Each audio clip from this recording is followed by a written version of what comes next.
This is the last automation we are going to do in this section.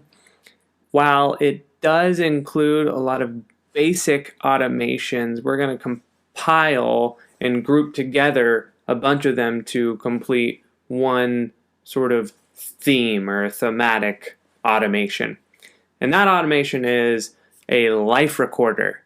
So if you've ever wanted to look back at the past year and see everything that's happened all in one place, so one really cool way to do that is to record it in a specific Google Calendar.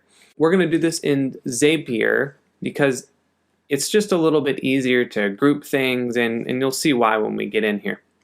So we'll start out Zapier.com, and we are going to make a bunch of zaps to record things that happen in our life all in one calendar.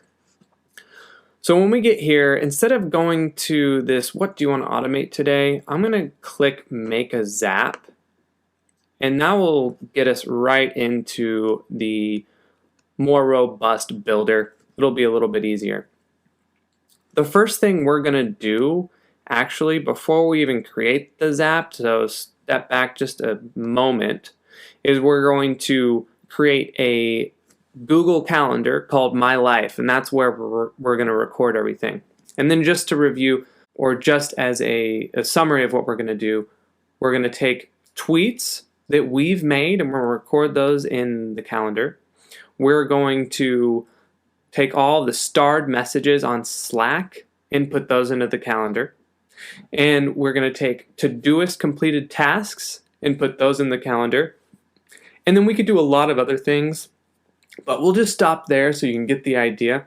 We're going to also create a Zapier folder, and you'll see how that works to keep these organized into one place. So, Google Calendar. Let's do that first.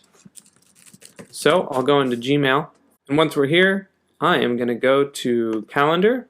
Here we are in Google Calendar, and then over here we see My Calendars. What we can do above that is add a new calendar. So, we're going to click Create New Calendar. We're going to call this My Life Recorded. Sounds like a documentary, because it basically is. Events that happened in my life, all recorded for me to see. Cool. Creating the calendar. We have it. There it is. We'll go back in, and when events are added, they're going to show up in orange. Cool. I like that color. I'm into it. So that is added. We're going to go back into Zapier and then start building out these zaps. The first zap, as I mentioned, is going to be every time my Twitter account tweets, or when I tweet, we're going to record that. So the first trigger app we need is Twitter. You can do this for Instagram or Facebook or any other integrated account. So don't feel like you have to do Twitter if you don't use Twitter. I personally don't actually use Twitter that much, so maybe I should have used something else, like Instagram. I use Instagram a lot more. But here's Twitter. We're going to do the trigger My Tweet. So this triggers when you tweet something new. So when I have a new tweet that goes out, there will be a trigger. Let's go ahead and do that. No, I'm not going to follow Zapier, although that's a pretty smart thing for them to do. Success. We have connected it. The stars have aligned. We're going to click Save and Continue. Pulls in a bunch of examples, and we'll take a look at that. Looks like the first one was actually a reply to someone. Now that's interesting. I'm not sure I want replies to be added into the Google Calendar. Maybe just the original main tweets, the original tweets that I put out. That's what I would want to record. So that's a good thing to note, because what we want to do,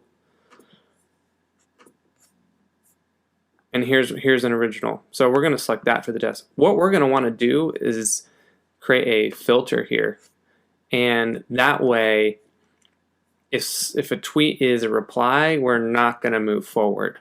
So this is a great example.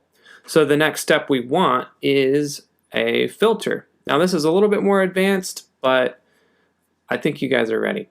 So only continue this zap if we want, let's see here, we want something to have to do with reply. In reply, oh, there we go. In reply to screen name. And we're going to say, actually, does not even exist. So when that value does not exist, then we know it's an original tweet. That's the logic there. If it did exist, that means it was a reply and we don't want to move forward. So when it's not there, we'll move forward, and it validates the test, which is really nice. We know right now with the example data that I chose, which was an original tweet, the Zap would move forward with this rule, which means it's all working just as I thought. We'll click continue. We have that filter in place, and the last step is the action to add it to that Google Calendar. So we'll add a step, an action. Here we are. Oh, Google Calendar, it's one of my apps.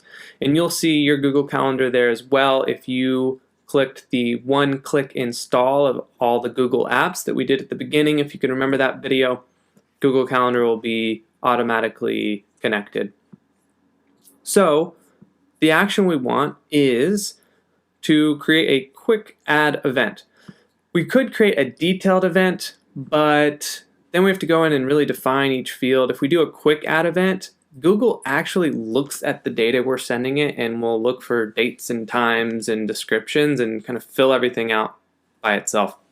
Much easier. Google's so smart. It's crazy. Quick add event, that's what we'll go with. That's the action we want. Save and continue. The Google Calendar is connected. Great. This is where we actually choose the calendar. The one we want is My Life Recorded. Remember, we had just created that. And then we describe the event. And this is what Google's going to look through and figure things out. So all we really need is the information from the tweet. I'm going to include what was actually tweeted out. And then because it's a Google Calendar event, we want the date and the time so it can record that appropriately. So created that. I like that. So we'll include that. Google's going to create an event with all this information and it's going to show up. We don't really want to invite anyone to these events because they happened in the past. Doesn't even make sense. So we can just leave that part blank and we'll click continue. Great, here's the test. Let's go ahead and do the test. Let's make sure it works. Green, I like the color green. Let's go into Google and check it out.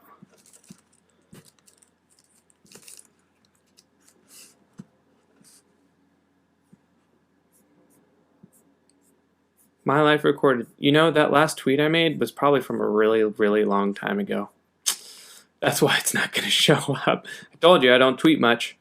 Let's see, when was it? June 26th. Wow, guys, it's been a while. I probably should get on that, huh? So let's just do it though. We're going to go back to June 26th. And voila, there it is. There it is. Very cool. Has it all recorded, and it looks like I was hoping the USA soccer team was going to get a win. I don't think they actually did, if I can remember correctly. But awesome. Validated that it works. We're going to go ahead and finish up. We're going to name this Tweet My Life. And we'll turn it on. Oh, glorious, glorious. It looks like it is working well, and it's going to check for tweets every 5 minutes. Oh, that's awesome. So we're going to go back to the dashboard, and we're going to create a folder now. We're going to call it My Life Recorded. Great. And Tweet My Life, beautiful. We're going to move that into My Life Recorded. Now we have the folder. Oh, it's so good. Awesome. All right, so we're going to keep moving forward here. We got 2 more things we need to do. Slack, starred messages, and Todoist completed tasks. So let's see if we can get through these quickly.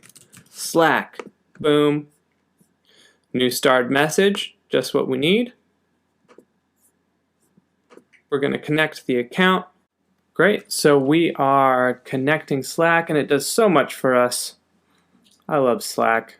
There it is, build anything Slack account. So we're going to save and continue. Now this is where we can pull in some samples from Slack, so we can go ahead and do that. You'll see here that there's a starred message. Looks like it was the one where I joined the channel. That'll work. We'll click continue. Great. Now we just need to add that last step, which is adding it to a Google event. All right, we'll click continue. And we don't need to send a test this time.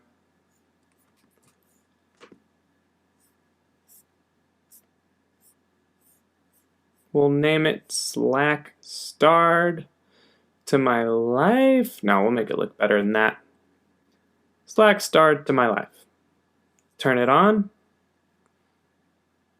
And there it is. The last one we need to do is Todoist. We'll go in here and quickly add the account.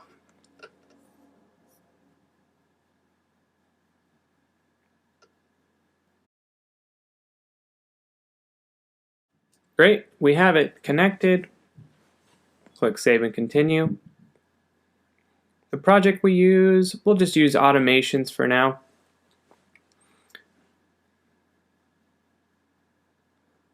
Great, it's set up. We see some samples that came in, some completed tasks.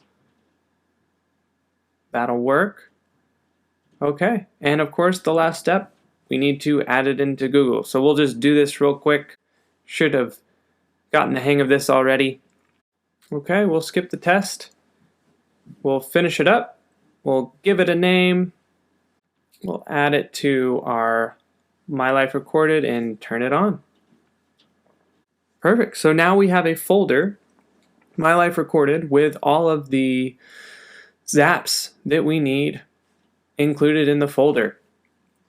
So that is the end of this section. You should feel very familiar with creating applets and zaps now, or at least feeling pretty comfortable. These automations have been a lot of fun, but in the next section, we are going to look at automations that are basically time savers and productivity. They're intermediate workshops. I think you're really gonna love the next section. Check it out, and we'll see you in the next lecture.